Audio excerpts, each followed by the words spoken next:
Even though the franchise model has been around for over 150 years and it has actually exploded in the last 60, there's still a lot of confusion around what is a franchise. As a matter of fact, I would say that if a person has not been around the franchise model, the franchise industry for a significant amount of time, at a hard level, at a high level or mid level, and even if they have and they have not really been around for enough time, they will be hard pressed to actually explain accurately what is a franchise. So today, what I'm going to do in a way to explain what is a franchise before I can actually get to the definition of the model, I want to share a little bit of the history of the franchise model because I think that the best way to understand a concept is to understand where the concept comes from.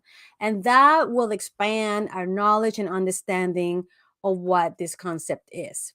So, for me to be able to teach you or talk to you about the history of franchising, I literally had to go all the way back to prior to the 1800s. Yep, that's right. Back in those years, it's when kings and queens and local government would give high church officials or high class individuals the right to protection, the right to hold market, the right to do business in their territories in exchange for royalties.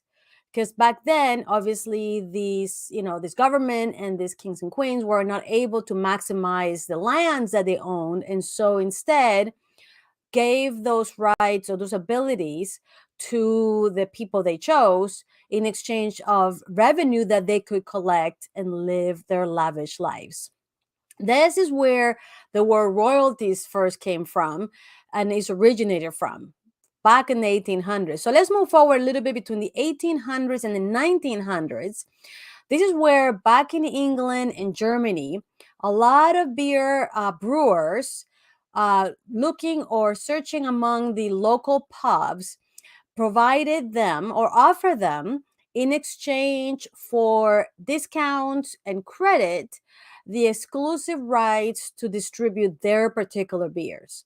And so what would happen is that these pubs would literally turn into mini distributors for these beer companies in exchange for you know favorable pricing credit, but they had to exclusively only hold that particular brewer's product. And that's why when you go in Germany and those areas in England, you will find small pubs that still represent one particular brewer company, and you would only find their beer there. And that happens between the 1800s and 1900s. So let's move forward around the 1851 in the explosion of the Industrial Revolution. There's a small company, the Singer Company, that was producing sewing machines. That because of the Industrial Revolution, they were able to produce an enormous amount of sewing machines, but they had a really hard time distributing those machines and maintaining those machines. So what they did through the franchise model, they provided agents or franchisees, should we call them, the rights to distribute, to sell and distribute these sewing machines, but they also had to maintain them. This allowed them to be able to continue to grow and have access to capital and produce the equipment and grow their market share. Now, they didn't keep that model for very long because as soon as they were able to capture, those markets, then they took that model back and build their own local units. But they really were able to accomplish that explosive growth through those agents. Now, something else that happened here in the United States in the 1880s is that different US cities they granted monopoly franchises to utility companies, which is, if you are based in the United States, you would know that depending on where you live, you only really have one choice for many, if not all, of your utilities because the government provided exclusive or monopoly rights to those particular companies. In 1898, somewhere around 1898, General Motors started to grow through the franchise model. And what they did is, in exchange for businessmen building dealerships around the United States, they gave and promised these dealerships, these agents, franchisees, a promise of discounted product in exchange for them spending the money and their capital of building those dealerships. And so this is something that GM did in, like I said, 1898. And of course, Henry Ford followed through right behind them when they had the explosion production of the Model T car. And here's where all of these car companies were one of the first large organizations that still exist today as franchises across the United States. Now, by 1950, there were less than 100 companies that were actually following the franchise model. Imagine that, 1950. By 1960, there were 900 companies that were using the franchise model as a way to explode. Think of brands like Holiday Inn, yep, hotels, Roto-Rooter, Dunkin' Donuts, McDonald's, Burger King, H&R Block, 7-Elevens, etc. And as you can see, the franchise model has not been exclusive of the food industry. There's been a diversity in industries in this model for a long time. Then, of course, there was an explosion that happened between 1964 and 1969, where there were 100,000 new franchise businesses around across the United States. And this explosion was mostly due when President Eisenhower made a commitment and action towards the expansion of the interstate highway system. This interstate highway system was the one that allowed the communication between cities and states and communities, not only for people to travel and start recognizing brands in different places, but also when it came to the distribution of the supply chain that was required for you to maintain that franchise model. And so that explosion happened in 1969, 1964 to 1969. Within those 4 years, that particular action by the government facilitated that explosion. Now, I have to tell you that today there are over 3,000 brands that you could franchise in the United States. And there are about 750,000 franchise units across the country. There literally are 10% of the US businesses that have employees. So if you were to take all the businesses that exist in the United States today that have employees, 10% of those are franchise businesses. It is said that a new franchise unit is open every 6 minutes in this country, and 97% of those franchises have existed or were open in the last 55 years. That is the level of explosion that has happened in this country when it comes to the franchise model. So as you can see, so if you look at this particular history, what it is this franchise model has been a way in which a business, a company, a founder has been able to expand their business through the offering of the brand to individuals that are willing to invest in the units, in the build outs, in the distribution of the product in exchange for royalties. Now, let's talk a little bit about what is today the average franchise.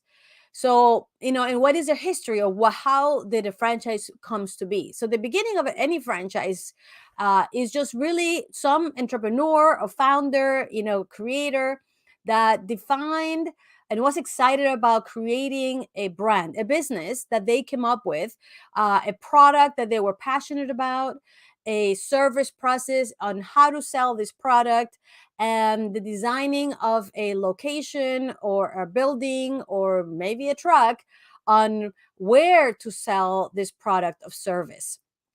And so they open the first location. That's usually the beginning. It's an independent business owner open the first location with a great idea that then the next step is that they achieve success.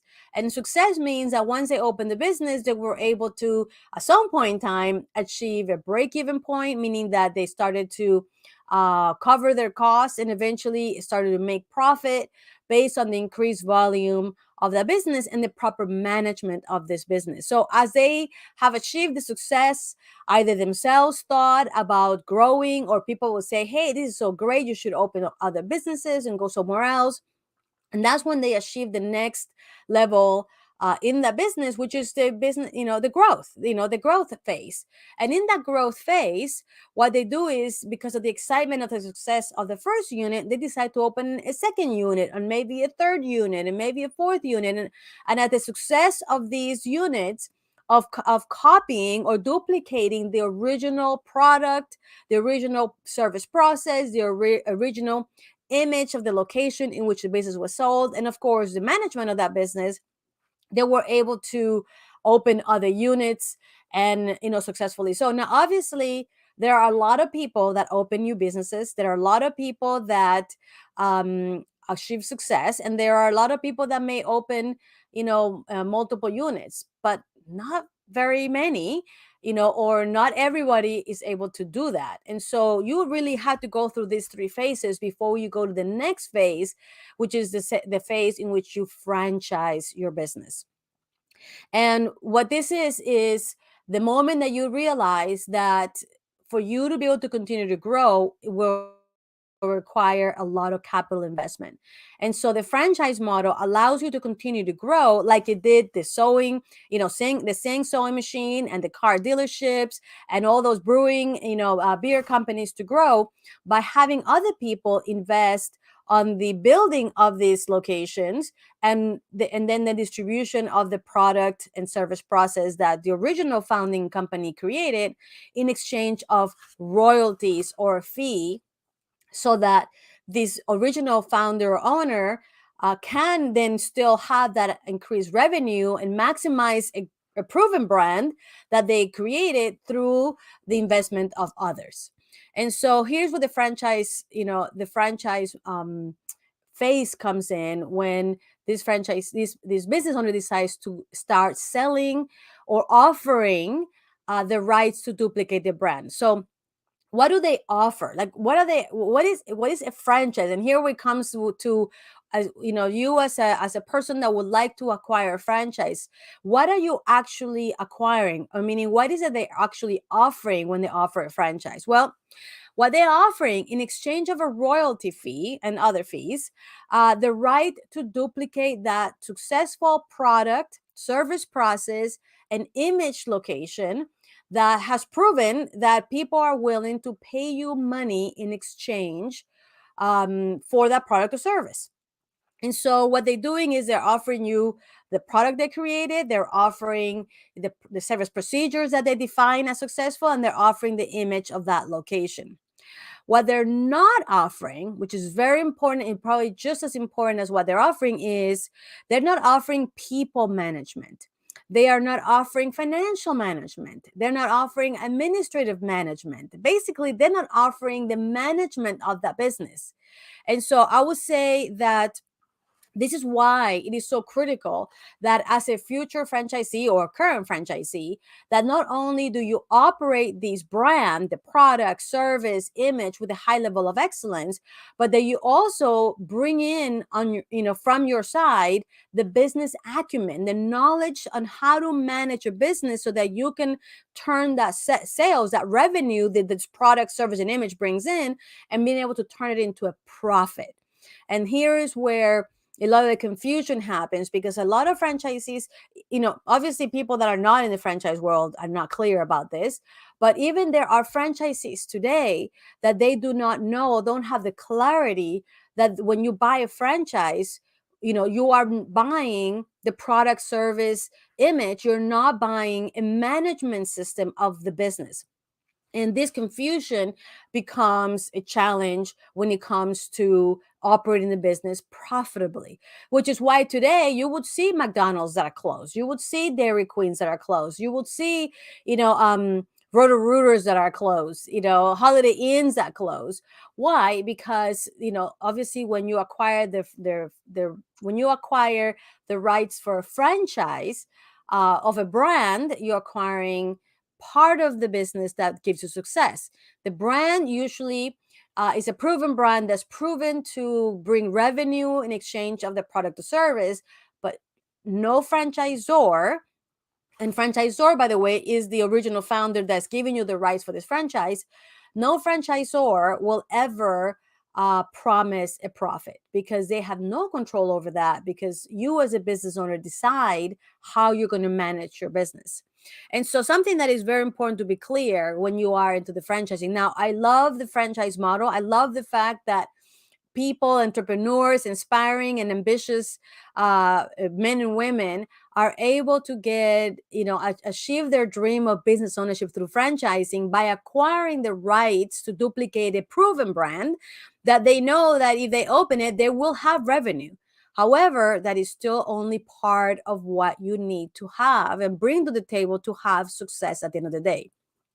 And so there are a couple of things that are important to know about franchising. And one of them I already mentioned, which is that a franchise is not a promise of profit. A franchise is literally just you getting the opportunity to duplicate a brand that will bring you revenue, but it will be up to you as a business owner to capture that revenue, continue to increase it year over year, and then manage the operations in such a way that you will make profit. And that's very important. Something else that is important to know is that one franchise unit, on average, is a job. So if what you want is to be able to be free, financially free, in terms of not having to depend on a company, not having to depend on a business, not having to depend on a boss to tell you what to do and when to do it, and when to work and not to work, then a franchise, one unit, is excellent, because while it will not make you rich, it won't. I don't know of any really, the average franchise will not make you rich with just one unit. I mean, even a dealership will not make you rich. Very, very few are to that level of volume. The average franchise right now is between $600,000 and $750,000 in revenue, right? And even if you were to get 10% of that as profit, that's $75,000 a year. That's a job. So one unit is a job, and it is important that if you are thinking about getting a franchise, understand the financials of that business. Now, this is where, if you want to have not just financial freedom by having this job that now you own, and if you want to grow into multi-unit, then that's when you own multiple units, because then as you are growing your units, and you are also exponentially increasing your profit and therefore your income. Let's say that one unit gives you 75,000 profit, a second unit gives you another 75,000 profit. So you automatically doubled your income. And so it's important. That's another important concept to understand about franchising. Now, just because you are acquiring the rights for a franchise, it does not mean that you will own it forever. A franchise is a limited agreement from the franchisor, original founder or owner, and you for having the use of this brand. And so they can cancel that right if you don't follow the process and procedures. And at the end of the agreement, which is normally around 10 years, they can decide not to renew with you. So it's important for you to understand that what you are acquiring, what are they offering, what you are acquiring, and what should you do to be able to be successful with the franchise. So I hope that this was clarifying for all of you. I know that a lot of people, there are even franchisees that are not 100% clear on what is a franchise. So I'm hoping that this gives you a little bit better perspective of what a franchise is. And if you know of anybody that's interested in buying a franchise and understanding more about the franchise model, please share this video with them, and or this podcast, if you're listening to us in our podcast, so that people can share that knowledge. And like I said, it's just a concept or a model that I love, because this gives so many people the opportunity to go into business for themselves, but not by themselves, because in the franchise, you're now part of a network of people, of entrepreneurs, and with the support of a franchisor that will help you, support you along the way in your career, in the journey of business ownership. So I hope that this was helpful for you. If you would like to learn more about franchising, you might want to visit us at www.americanfranchiseacademy.com. And if you're already a franchisee and you are on your journey of expansion, not from a one unit, but maybe from the one unit into a multi-unit, we have programs and events and opportunities for you to access knowledge and information that can help you be successful along the journey. To do that, you can also visit us at www.americanfranchiseacademy.com and learn more about our programs that are designed specifically to give you knowledge, tools, and resources so that you can be successful. And we focus on the management side, the side that the franchisor does not provide and is not required to provide, and they are not able to provide. So just come over, explore with us, and we will be honored to be able to help you and meet that business acumen that you may be missing so that you can achieve your American dream of business ownership through franchising for the long term. Thank you for being with me in the show, and we'll see you in the next time. Thank you, and we'll see you soon. Bye-bye.